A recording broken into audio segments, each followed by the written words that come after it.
When Hamas savagely attacked Israel, last October 7, artist Avner Moriahs, like the rest of the country, was in a state of disbelief, numb to the point of being unable to begin illuminating the book of Ecclesiastes, a project he had been determined to pursue last year, upon turning 70. Just the day before, Israel had marked the 50th anniversary of the Yom Kippur War, in which Moriahs had served as a young cadet, fighting in the Sinai. But last October, he realized that at his age, he was unable to influence the course of the horrific events that were unfolding. Instead, Moriahs deliberately created an insulated environment by disconnecting from the constant news stream and turning on recordings of Italian operas to help in creating his art. Finally, after the first week of the Israel-Hamas war, this arrangement enabled him to focus on illustrating the monumental biblical Book of Wisdom. "I just stayed in my home in Ha'adah," he recalled.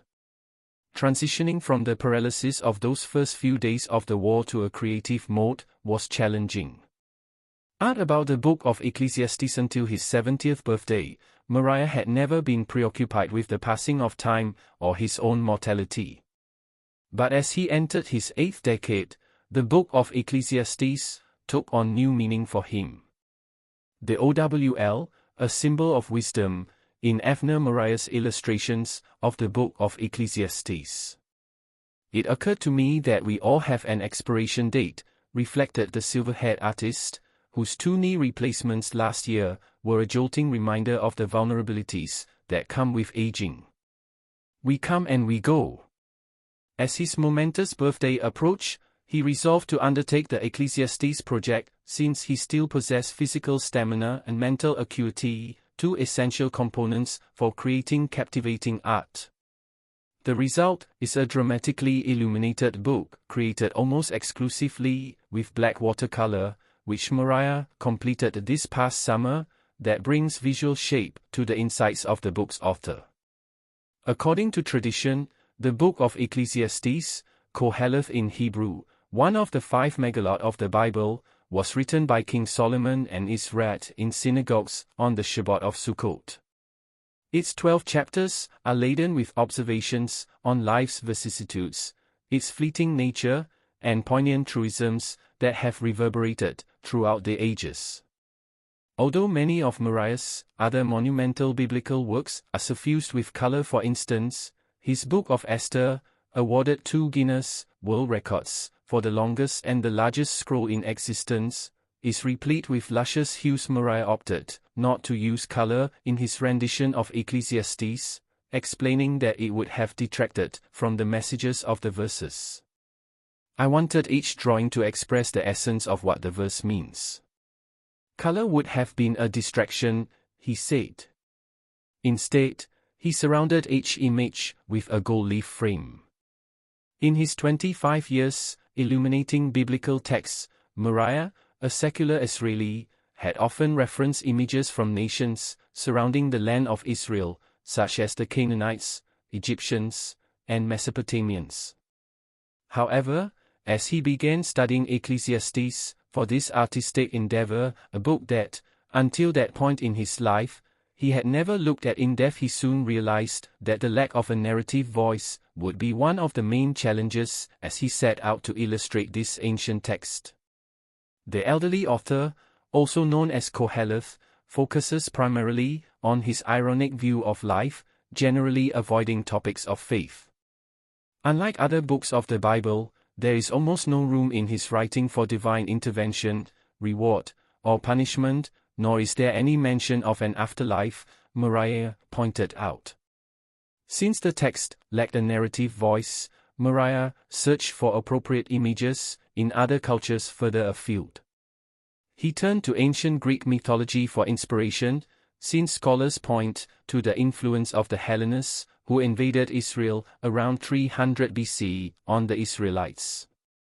By the time Ecclesiastes was supposedly written, Hellenistic culture had been in dialogue with Israelite culture for about 100 years. This influence is evident in various parts of the text. For example, The sun motif, often found in classical Greek culture, is used repeatedly, Moriah explained.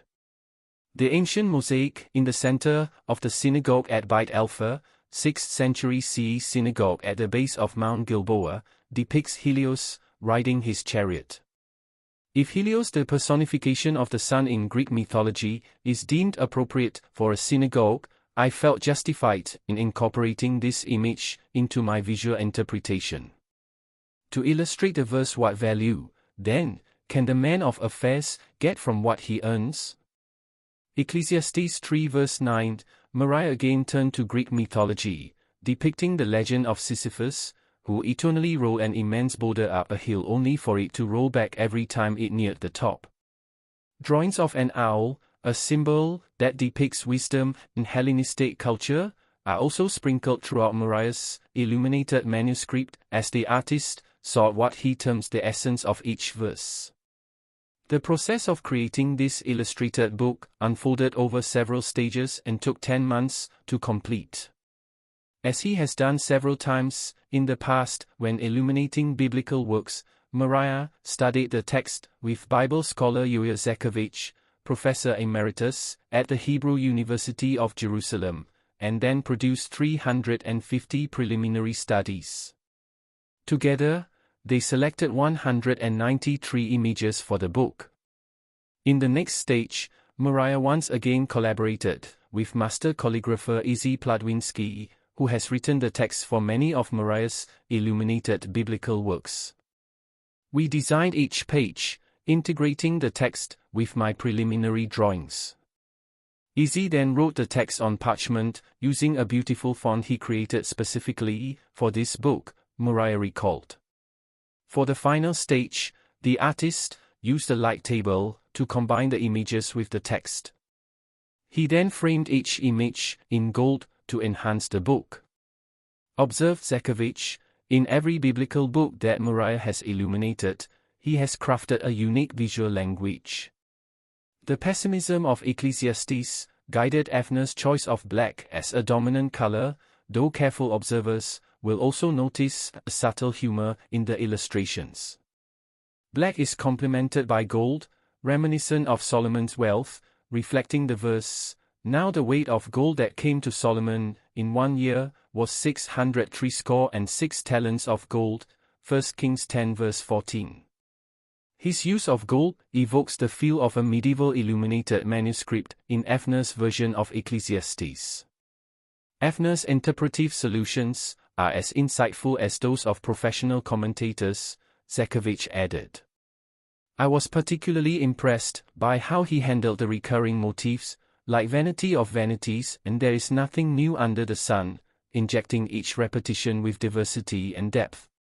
Although 51 years have passed since the Yom Kippur War, Moriah remains critical of the military and political establishments for their ineptitude and lack of imagination. Similar, he points out, to their tragic misinterpretation of Hamas' capabilities and plans that led to the terrorist organization's October 7, 2023, mega-atrocity.